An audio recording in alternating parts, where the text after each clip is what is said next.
Saludo con especial agrado a todos los participantes a este Congreso Internacional sobre Venezuela, conflicto y paz. Agradezco a los organizadores del evento por la oportunidad que me brindan de desarrollar el siguiente tema: la transición constitucional y los escenarios futuros de la misma desde la perspectiva de la democracia integral. Decir que en Venezuela existe un conflicto, que existe una ruptura del orden constitucional, que hay una gravísima afectación de derechos fundamentales, que estamos en medio de una pandemia desde el punto de vista biológico, pero también afectaciones al derecho fundamental a la vida y a los derechos conexos con la vida, fruto de una especie de pandemia ideológica que genera tanto o igual daño a nuestra población. Una transición a la democracia en Venezuela pasa necesariamente por un acuerdo político, y cuando nos referimos a ello, tiene que estar mediado por la capacidad de diálogo, por el ejercicio de un manifiesto y claro compromiso de deliberar y de explorar puntos de encuentro que permitan una solución a una conflictiva y catastrófica tragedia humanitaria agravada por motivos políticos. Pero ni siquiera la magnitud de una pandemia como el coronavirus ha puesto de manifiesto que los actores políticos venezolanos se entiendan, lleguen a un punto mínimo, a un umbral aceptable de condiciones para preservar la vida de los venezolanos y para asegurar con un sentido de cuidado, con un sentido de protección, lo más importante de todos y cada uno de los venezolanos: su vida y su dignidad humana. Desde esta perspectiva, abogar por un entendimiento político pasa necesariamente porque los actores de los distintos lados del espectro político lleguen a una común comprensión y coloquen a los venezolanos primero y a sus intereses particulares después. Luego de esta definición de premisas esenciales, como por ejemplo la voluntad política de llegar a la construcción de una transición, definir los elementos que puedan generar la confianza y que puedan producir la certeza de que no hay un engaño, de que hay cooperación internacional y de que existen mecanismos de validación de unos acuerdos preliminares por la vida y por la paz en Venezuela. A esto lo hemos denominado el armisticio por la paz y la vida de los venezolanos. Más que un cese al fuego, más que una deposición de las armas políticas, lo que se requiere hoy es un ejercicio absolutamente grande, generoso, a la altura de la calamidad que vive la población venezolana, para definir esos esquemas que en la autonomía y la independencia de los venezolanos, como actores políticos sensatos, prudentes, racionales, logren construir en función de Venezuela y de los venezolanos. Esto, por supuesto, descarta cualquier tipo de injerencia, cualquier tipo de intromisión, cualquier tipo de elemento que logre generar perturbaciones en el proceso de construcción de este entendimiento nacional. Me refiero a la injerencia que es evidente existe en Venezuela por parte de gobiernos extranjeros. Estamos de acuerdo con que habrá cooperación internacional. Estamos de acuerdo con que es necesaria la supervisión de la comunidad internacional. Órganos, instituciones y actores de la comunidad internacional, bienvenidos todos. Con lo que no estamos de acuerdo es con la injerencia de ningún tipo, ni la que propicia el gobierno de Maduro, ni la que pretenda propiciar Juan Guaidó como encargado del gobierno interino.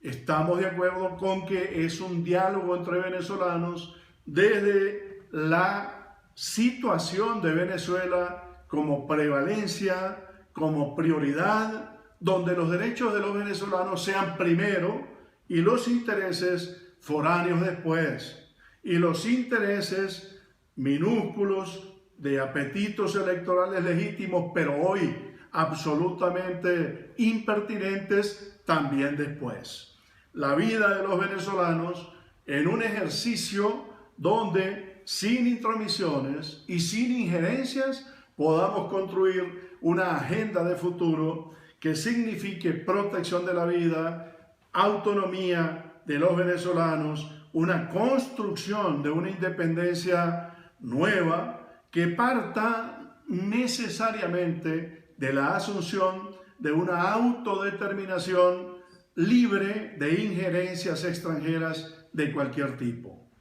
Cuando nos aproximamos a este tema, también podríamos hablar que el Consejo de Seguridad de las Naciones Unidas tiene una competencia de acuerdo a la Carta Fundacional de la organización para que el Consejo defina, si así lo considera, luego de analizada la circunstancia que vive Venezuela, en lo político, en lo económico, en lo humanitario, en lo social, y evidentemente constatar que es una tragedia, que es una devastación humana que no da pie a perder más tiempo. Y el Consejo de Seguridad bien podría definir un esquema de algo que hemos llamado la intervención de carácter humanitario de naturaleza política, de carácter electoral, para definir en su sabiduría, atendiendo la realidad de tragedia y de colapso de Venezuela, un esquema que permita nombrar un Consejo Nacional Electoral, crear las condiciones para un proceso electoral limpio, transparente, competitivo y además de ello con la veeduría de la propia Organización de Naciones Unidas y otros actores de la comunidad global y continental, supervisar ese resultado. Pero además tiene los mecanismos para, desde el punto de vista de la seguridad, darle protección a los resultados para que ningún actor interno los desconozca. Me refiero a la incorporación posible de los cascos azules en tal sentido. Como ustedes verán, no es un país en particular, no es la agenda de un determinado gobierno en concreto, no son los intereses de ninguna corporación transnacional, son sí los derechos de los venezolanos puestos de manifiesto ante una evidente situación donde urge su protección y urge que los actores políticos de corazón, a conciencia, con un sentido de grandeza, pongan el interés superior de Venezuela sobre la mesa y releguen circunstancialmente sus legítimos intereses políticos. Una transición a la democracia sin negociación política es un absurdo. No existe. La mayoría de las transiciones políticas han requerido grandes esfuerzos de entendimiento, de diálogo, de conversación, de sensatez, un gran ejercicio de liderazgo y un enorme compromiso y un gran amor por el interés nacional, que no es otro que el interés superior de los países que han tenido que surcar estos procesos de transición. Definir luego esquemas como la justicia transicional, tribunales especiales para proteger derechos fundamentales, las comisiones de la verdad, de verificación de daños, el compromiso de no repetición, la reparación de daños, todo un esquema de justicia transicional en función de la verdad, en función de la restitución de las afectaciones y de la no repetición. Es otra exigencia que está allí y la cual habrá que abordar en su momento. Otro elemento determinante de una transición a la democracia tiene que ver con el rescate de las condiciones de viabilidad republicana. Un proyecto nacional no puede ser mediado por el capricho, por la arbitrariedad y menos aún por el sentido de opresión o la voluntad absolutamente arbitraria y caprichosa de quien gobierna. Para eso se necesita restituir la constitucionalidad, darle confianza a la legalidad. Supone también cumplir de manera fehaciente, de manera efectiva, los derechos fundamentales de todas las personas, para que nadie sea excluido, para que nadie sea marginado, para que el beneficio nacional no quede reducido a unas solas manos, a unas pocas manos, sino que en un gran proceso podamos definir allí que Venezuela tiene futuro y que los venezolanos están primero que cualquier interés, por legítimo que éste fuere. Ya para ir finalizando la exposición, también es necesaria una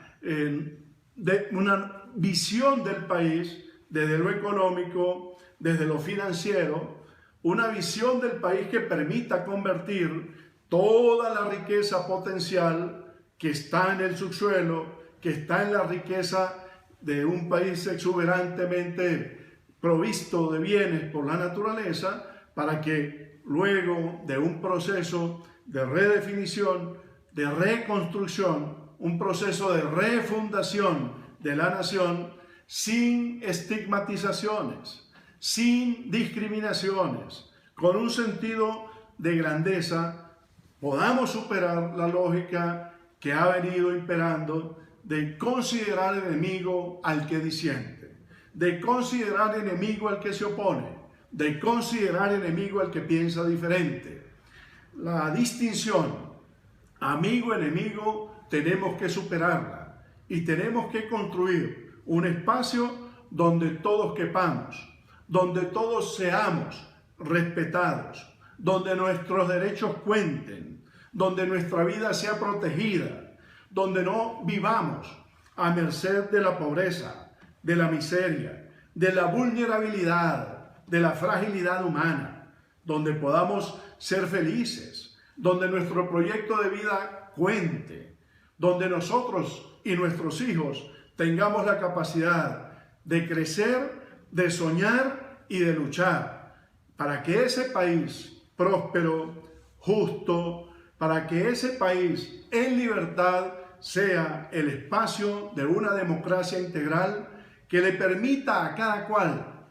dimensionar un horizonte, fijarse un proyecto de vida y decir, tengo las oportunidades para lograrlo, que mis capacidades sean tenidas en consideración, que no haya daños y que no haya intromisiones indebidas en la construcción de ese proyecto de vida, que el Estado, ceñido a la legalidad, respete, garantice, realice y satisfaga los derechos fundamentales de todos y cada uno de los venezolanos, donde la legalidad no sea la excepción, sino la regla, y donde podamos vivir felices, vivir en paz, construyendo una democracia integral que nos permita a todos ser parte de esa Venezuela que nosotros estamos soñando. Escribí esta obra y con base a ella hemos venido dando a conocer nuestra visión, nuestro compromiso y nuestro credo.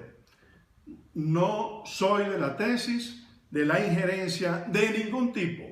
menos aún de la injerencia militar sobre Venezuela, de ningún país contra la venezolanidad, contra la población venezolana. Autodeterminación y autonomía implican que desde la noción de política entendida como actividad y ciencia que procura la vida buena y la felicidad humana, coincidir en una gran realidad. Venezuela y su interés superior está por sobre cualquier legítima aspiración de cualquier actor político aquí y ahora. Con grandeza y amor por Venezuela haremos posible una transición democrática hacia la Venezuela justa, grande, humana que soñamos. Muchísimas gracias a ustedes por su atención. Dios les bendiga.